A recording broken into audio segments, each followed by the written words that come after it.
جی میرے عزیز ساتھیوں، چونکہ قارون کا بیان، قارون بعد وقت جس پر موسیٰ علیہ السلام کی سیدنا موسیٰ علیہ السلام والا نبی علیہ السلام اس کی بد دعا اس کو لے ڈوبی۔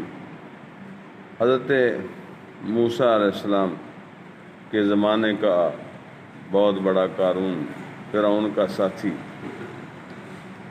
قارون اور اس کے گھر کو دنسانے کا واقعہ علماء سیر اخبار نے یہ ذکر کیا ہے کہ حضرت موسیٰ علیہ السلام نے بنی اسرائیل کو دریا کے پار لے جانے کے بعد مذبح کی ریاست حضرت ہارون علیہ السلام کو تفویض کی۔ بنی اسرائیل اپنی قربانی حضرت ہارون علیہ السلام کے پاس لاتے اور وہ مذبح میں رکھتے، آگ آسمان سے اتر کر ان کو کھا لیتی۔ قارون کو حضرت ہارون کے اس منصب پر رشک ہوا۔ اس نے حضرت موسیٰ علیہ السلام سے کہا کہ رسالت تو آپ کی ہوئی اور قربانی کی سرداری حضرت ہارون کی، میں کچھ بھی نہ رہا، باوجود کہ میں تورات کا بہترین قاری ہوں، میں اس پر صبر نہیں کر سکتا۔ حضرت موسیٰ علیہ السلام سے کہا کہ حضرت موسیٰ علیہ السلام نے فرمایا کہ یہ منصب حضرت ہارون کو میں نے نہیں دیا، اللہ تعالیٰ نے دیا ہے۔ قارون نے کہا خدا کی قسم میں آپ کی تصدیق نہ کروں گا جب تک آپ اس کا ثبوت مجھے دکھا نہ دیں۔ حضرت موسیٰ علیہ السلام نے رؤسائے بنی اسرائیل کو جمع کر کے فرمایا اپنی لاٹھیاں لے آؤ۔ انہیں سب کو اپنے قبہ میں جمع کیا۔ رات بھر بنی اسرائیل ان لاٹھیوں کا پہرا دیتے رہے۔ صبح کو حضرت ہارون علیہ السلام کا عصا سر سبز و شاداب ہو گیا، اس میں پتے نکل آئے۔ حضرت موسیٰ علیہ السلام نے فرمایا قارون تو نے یہ دیکھا؟ قارون نے کہا یہ آپ کے جادو سے معاذ اللہ کچھ عجیب نہیں۔ حضرت موسیٰ علیہ السلام اس کی مدارت کرتے تھے اور وہ آپ کو ہر وقت اجازت دیتا تھا، اور اس کی سرکشی اور تکبر اور حضرت موسیٰ علیہ السلام کے ساتھ عداوت دم بدم ترقی پاتی۔ اس نے ایک مکان بنایا جس کا دروازہ سونے کا تھا اور اس کی دیواروں پر سونے کے تختے نصب کیے۔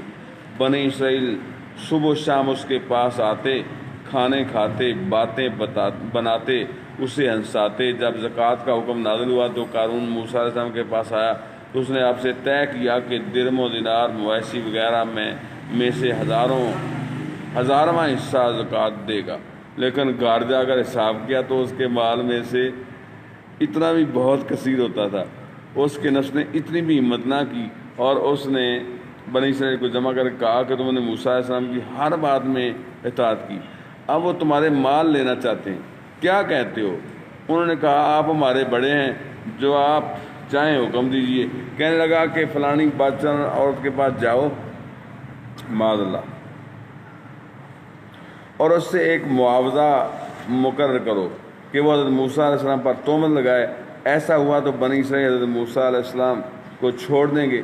چنانچہ قارون نے اس عورت کو 1000 اشرفی اور 1000 روپیہ اور بہت سے مواعید کر کے یہ تہمت لگانے پر طے کیا، اور دوسرے روز بنی اسرائیل کو جمع کر کے حضرت موسیٰ علیہ السلام کے پاس آیا اور کہنے لگا کہ بنی اسرائیل آپ کا انتظار کر رہے ہیں کہ آپ انہیں وعظ و نصیحت فرمائیں۔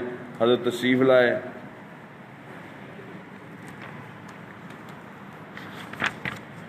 اور بنی اسرائیل میں کھڑے ہو کر آپ نے فرمایا کہ اے بنی اسرائیل، جو چوری کرے گا اس کے ہاتھ کاٹے جائیں گے، جو بہتان لگائے گا اس کے 80 کوڑے لگائے جائیں گے، اور جو زنا کرے گا اس کے اگر بیوی نہیں ہے تو 100 کوڑے مارے جائیں گے، اور اگر بیوی ہے تو اس کو سنسار کیا جائے گا یہاں تک کہ وہ مر جائے گا۔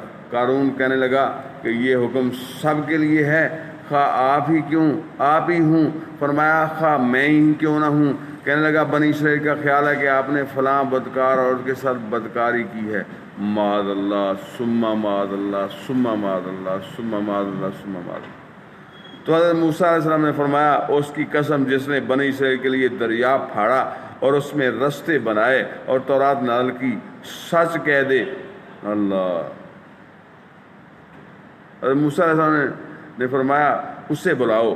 وہ آئی تو حضرت موسیٰ علیہ السلام نے فرمایا اس کی قسم جس نے بنی اسرائیل کے لیے دریا پھاڑا اور اس میں رستے بنائے اور تورات نازل کی، سچ کہہ دے۔ وہ عورت ڈر گئی اور اللہ کے رسول پر بہتان لگا کر انہیں ایذا دینے کی جرت اسے نہ ہوئی۔ اور آپ نے دل میں کہا کہ اس سے توبہ کرنا بہتر ہے، اور حضرت موسیٰ علیہ السلام سے عرض کیا کہ جو کچھ قارون کہلانا چاہتا ہے اللہ عز و جل کی قسم یہ جھوٹ ہے، اور اس نے آپ پر تہمت لگانے کے عوض میں میرے لیے بہت مال کثیر مقرر کیا ہے۔ حضرت موسیٰ علیہ السلام اپنے رب کے حضور روتے ہوئے سجدہ میں گرے اور یہ عرض کرنے لگے، یا رب اگر میں تیرا رسول ہوں تو میری وجہ سے قارون پر غضب فرما۔ اللہ تعالیٰ نے آپ کو وحی نازل فرمائی کہ میں نے زمین کو آپ کی فرما برداری کا حکم دیا ہے، آپ اس کو جو چاہیں حکم دیں۔ حضرت موسیٰ علیہ السلام نے بنی اسرائیل سے فرمایا، اے بنی اسرائیل، اللہ تعالیٰ نے مجھے قارون کی طرف بھیجا ہے جیسا فرعون کی طرف بھیجا تھا۔ جو قارون کا ساتھی ہو اس کے ساتھ اس کی جگہ ٹھہرا رہے، جو میرا ساتھی ہو جدا ہو جائے۔ سب لوگ قارون سے جدا ہو گئے سوائے 2 شخصوں کے، کوئی اس کے ساتھ نہ رہا۔ پھر حضرت موسیٰ علیہ السلام نے زمین کو حکم دیا کہ انہیں پکڑ لے، تو وہ گھٹنوں تک دھنس گئے۔ پھر آپ نے یہی فرمایا تو کمر تک دھنس گئے۔ آپ یہی فرماتے رہے حتیٰ کہ وہ لوگ گردنوں تک دھنس گئے۔ اب وہ بہت منت لجاجت کرتے، اور قارون آپ کو اللہ کی قسمیں اور رشتہ قرابت کے واسطے دیتا تھا، مگر آپ نے التفات نہ فرمایا، یہاں تک کہ وہ بالکل دھنس گئے اور زمین برابر ہو گئی۔ قتادہ نے کہا کہ وہ قیامت تک دھنستے ہی چلے جائیں گے۔ بنی اسرائیل نے کہا کہ حضرت موسیٰ علیہ السلام نے قارون کے مکان اور اس کے خزائن و اموال کی وجہ سے اس کے لیے بد دعا کی۔ یہ سن کر آپ نے اللہ تعالیٰ سے دعا کی تو اس کا مکان اور اس کے خزانے اور اموال سب زمین میں دھنس گئے۔ اللہ اکبر کبیرہ والحمد، سبحان اللہ سبحان اللہ سبحان اللہ۔ اللہ تعالیٰ آپ سب کو جزا دے، مجھے اور آپ کو اس مال و دولت کے فتنے سے محفوظ فرمائے، اور ہمیشہ اپنے نبی پاک صلی اللہ علیہ وسلم کا ساتھ نصیب فرمائے، قرآن پاک کا دین کا ساتھ نصیب فرمائے، ہر مشکل گھڑی میں ہمیں سہارا عطا فرمائے اور اپنا قرب نصیب فرمائے۔ صلی اللہ تعالیٰ علیہ محمد و آلہ وصحبہ وسلم۔ السلام علیکم ورحمۃ اللہ وبرکاتہ۔